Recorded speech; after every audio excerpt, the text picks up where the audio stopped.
Hi Leo, and welcome to your November love message. I'm Victoria with Aligned Soul Tarot. If you're new to my channel, welcome. Thank you for joining me here in this space that we get to create together. The general reading is below. These readings are truly timeless whenever you find them, and the general reading has so much information for you. We go more into astrology, and there always seems to be some correlation. So if you want a deeper message, find that general reading below, as well as all my helpful links. The Patreon extended love reading will be linked below as well. On Patreon, I have a ton of other content, and make sure to subscribe, like, hit the notification bell to stay up to date for when I post. I'm going to be working on a Chiron series here as we move through November.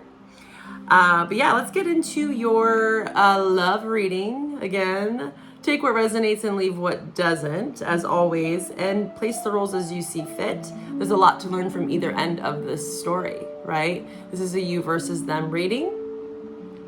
So these are some signs that you could be dealing with, okay? Not necessarily in your chart or theirs. They could be transits.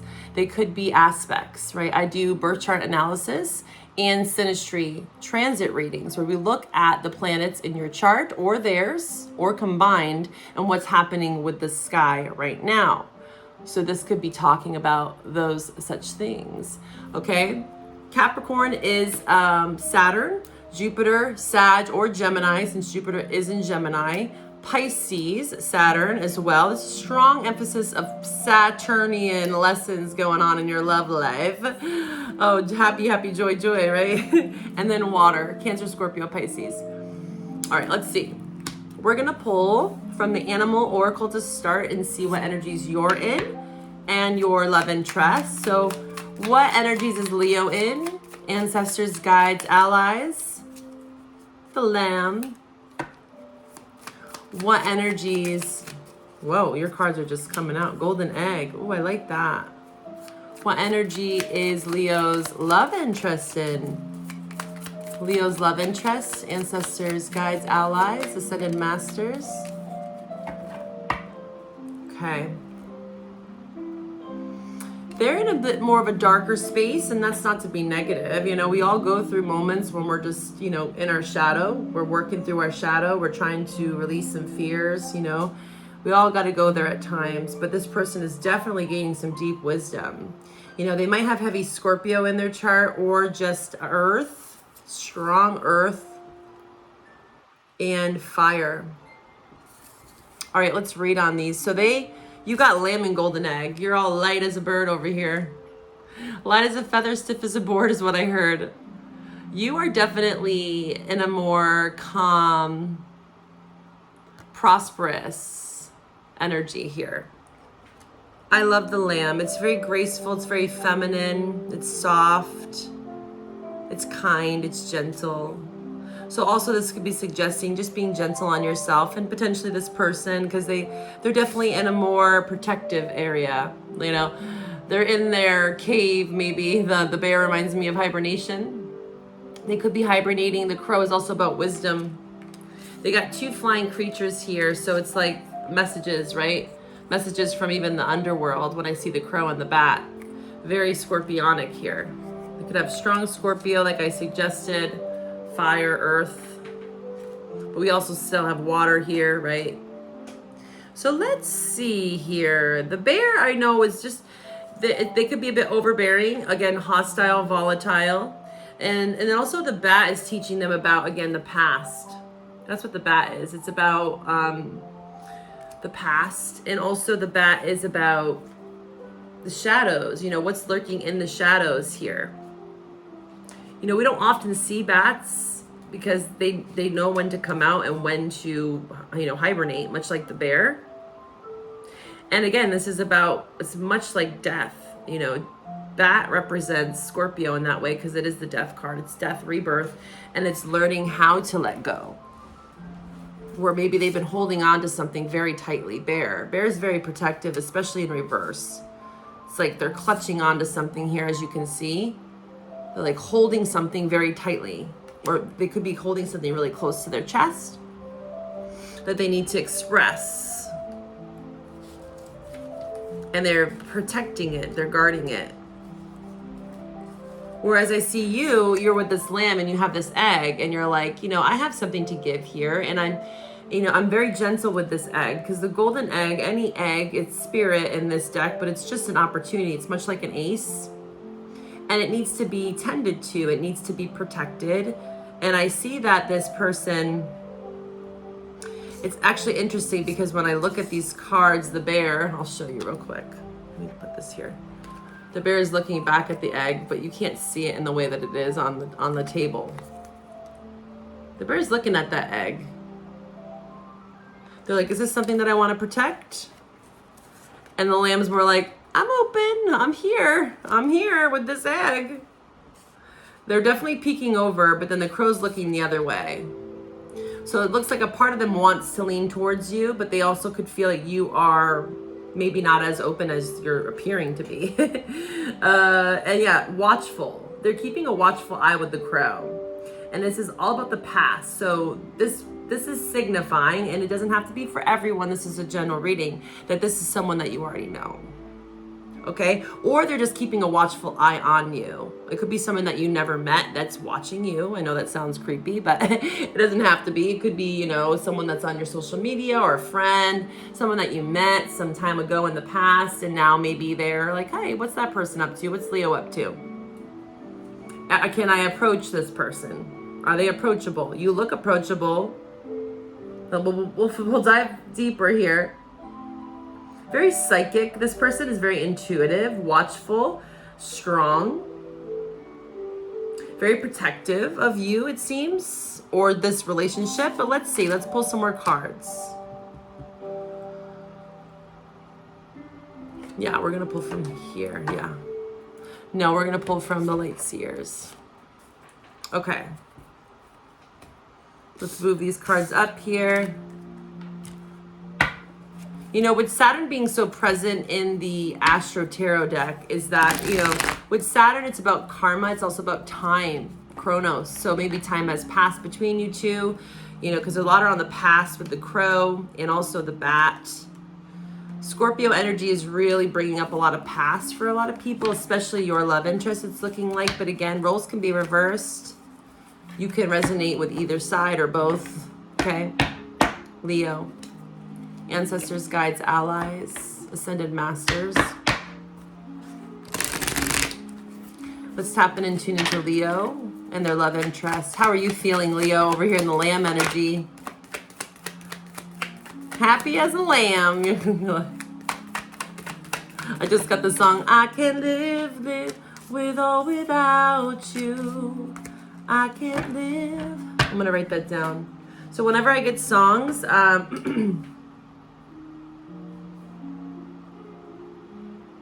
I definitely just link them. Sorry, I was writing it and I left you there.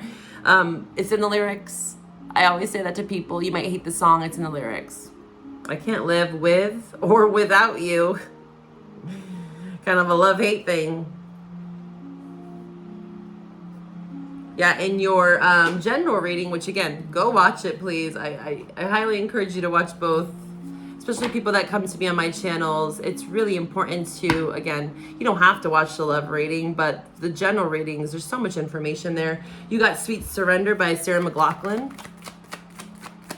And I say that I can't live with or without you because it's like, I have such an open heart, land, that golden egg. There's so much open space for this person, but then it's like, there's so much fear and worry. And just like, again, I can't live with or without you. This is with and this is without. So maybe there is a time when you guys aren't together, and when you're not together, you just can't fully express this.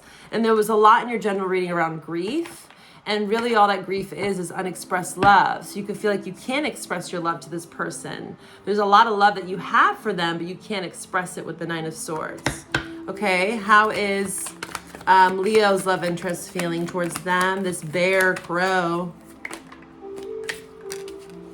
How is Leo's love interest feeling towards them? The bear crow. Please show me the truth for their energy towards Leo. They got 2 4s. Yeah, just know that this person is, if you're not in communication, for some of you, right? Not all of you. I'm reading for general. Again, private readings help get more clarity. They are feeling stuck. They're feeling a bit stuck. The wheel, there's delays around this. 4 of Cups, 4 of Swords. Again, here's that offer. Here's that Ace of Cups that you have over here. And they are, you know, they're looking at it. Again, they're looking at it. There is an offer here, much like in this one, right? They're looking right at it. They're not avoiding. It might seem on the outside that they're avoiding you, but they're not. That's what this energy is saying. Look at, they're looking right at that cup. When they're not, you know, when it's upright, they're turned away from it. Right? There's that Ace of Cups right here. So they're open to you. Emperor, 4 of Swords, but this Emperor is in hibernation. Bear, right? They're also looking over. They're looking out. But they have to look within. And this is a message that's been coming up in the collective, and it came through strongly with Virgo's reading, so you might be dealing with a Virgo. You had a lot of Virgo in your general reading. But the Emperor is also Taurus, Aries, and I have Cancer here and Libra. You have Gemini and Cancer, Libra. I mean, maybe Cancer, Libra is important here. Cancer, Scorpio, Pisces. What I was saying though was in the Virgo reading, I've just lost my train of thought with all that word vomit. I forgot what I was going to say now. It will come back to me if it's meant to. Sorry. I wish I could like rewind the reading and go back and see, but it's meant to come out when it's meant to come out. As I was saying, there is offers here. You seem to be open to it. Like, hey, I'm here, the lamb, innocent. Be mindful of fawning though. Like I'm getting the message of fawning. If you don't know what that is, you can look it up. You know, I'm getting the image of, you know, I've been looking into this as well, freeze mode. You know, when we go into freeze or fawn, knowing the difference is important for you, Leo. Or understanding when this person goes into freeze, the dorsal vagal, you know, the nervous system. And the dorsal is really where that freeze response is. And this person could be kind of in a freeze. And the lamb also can suggest that, like I was saying, is that goats, when they feel there's a perceived predator, they freeze. They literally fall over. It's kind of funny to look at, but it's a response. It's a primitive response. It's been built in over centuries, right? And us as humans still subconsciously go into freeze mode.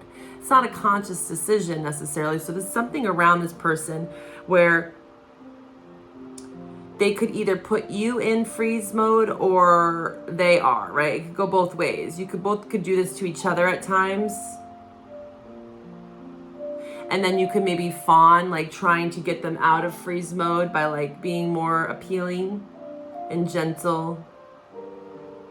Fawning, you know, look that up if you don't know what that means, okay? So be mindful of that. If that's how you kind of lure this person out of freeze mode. Because that might be a cycle that you are breaking.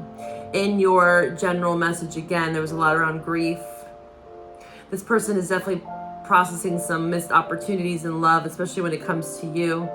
This potential that they are wanting and that they're very protective of, but they just don't know. The 6 of Swords in reverse does talk about, you know, maybe coming back. This is Aquarius, Pisces here. Because this person is an emperor. You know, they have a lot of responsibility. Again, Aries, Taurus, or they could just be an entrepreneur, a leader in some way, or a father. And they are strategizing with this chess, you know, piece here. They're the king. They run empires. They like structure and order. There's lots of 4 here. So also could talk about family, foundation, home. You know, you guys could have lived together or thought about it at some point. But there's 444 here. So lots around the 4th house. That's Cancer.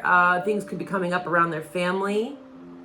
But they are wanting to come towards you potentially or move towards something, but they're kind of stuck. They're stuck in the moon.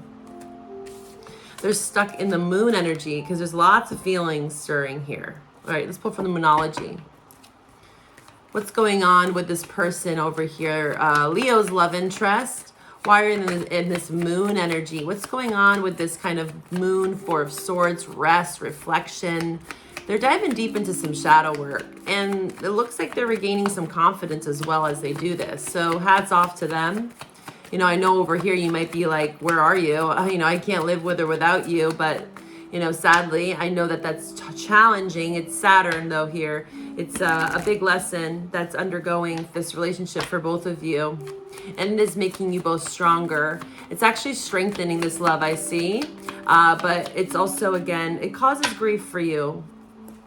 It causes grief for both of you, but for you, it does kind of make you feel anxious more than this person. This person tends to become more lethargic and bored and apathetic, whereas you become more restless and anxious. You know, the lamb can be a bit anxious and like flighty. This person goes into more like melancholy and depression and more like stoic. They might not show it as much, but there is love. Why is this person in this moon? Four of Swords, what's going on?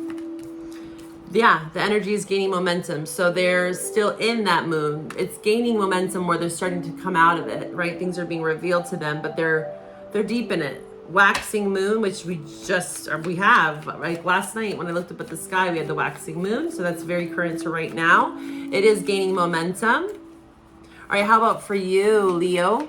What about this Ace of Cups? What's some advice for Leo in love?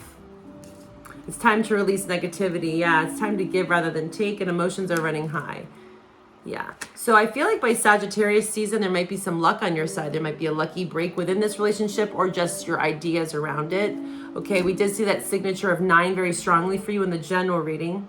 But I can see here for you that there is a lot of emotions here. You know, thoughts. 9 of Swords can be restless, phobias, fears, insomnia. And it's interesting because there's those crows and there's the crow here. So this person could be coming to you in your dreams, and it could almost be like nightmares about this person. Also, what I'm getting here, because this is the crow energy for them, is that their shadow, what they're going through in this crow energy, it could be appearing in your dreams. So you could be feeling their fears, their emotions, right? Because the 9 of Swords is Gemini, and I think of Gemini as very kind of telepathic. They're like chameleons. They can sense people and feel people because they're the twins, right? So they can kind of shapeshift in a way. So I see you kind of almost in, it might be in the dream state, it might not be in the waking life, it could be where you're feeling that crow energy that they're in as they're working through some of this negativity. It's like you guys have an etheric kind of cord. Interesting. And I'm seeing that cord here with the crows. See this cords? And they're guiding this boat, but there's something about being misguided here as well. Or having to break or sever the cord because you might be picking up on a lot of their moon. And maybe that's what you need to surrender to. Sweet surrender in your general message of like, I can't keep feeling all of your negativity. I need to work on my own, right now. This is Scorpio. So full moon in Scorpio. We had a new moon in Scorpio, but the full moon could be a great time. We have a full moon in Taurus coming up here soon on the 15th, I believe, where it could be a great time for you to release some of this negativity. Or if you are feeling like you're picking up on their stuff, you could ask for that cleansing. Like, I don't want to feel all their stuff. They need to process that on their own. And because I'm seeing this with the time to give rather than take is like, you're taking on, I feel like you're taking on emotions that are not yours. And that's why it's becoming too much. So there needs to be a balance more for you to not take on all their stuff. And let them gain this momentum to process their own fears and their own emotions, okay? In the extended, we're going to dive deeper into these fears. We're going to see more about these emotions and this negativity, okay? This moon energy. And I want to also see what luck, when is this lucky break coming in potentially, right? Luck is on your side. We have Venus and Mercury in Sag, and in the general reading, we talk more about that, okay? But this could also be Sag season, which is December. So follow me to the extended if you want to go deeper into this person and really feel into some of this more dense energy and kind of break through it, you know, release some of these emotions here, okay? If this is where we part, bye for now, Leo. Take care of yourself.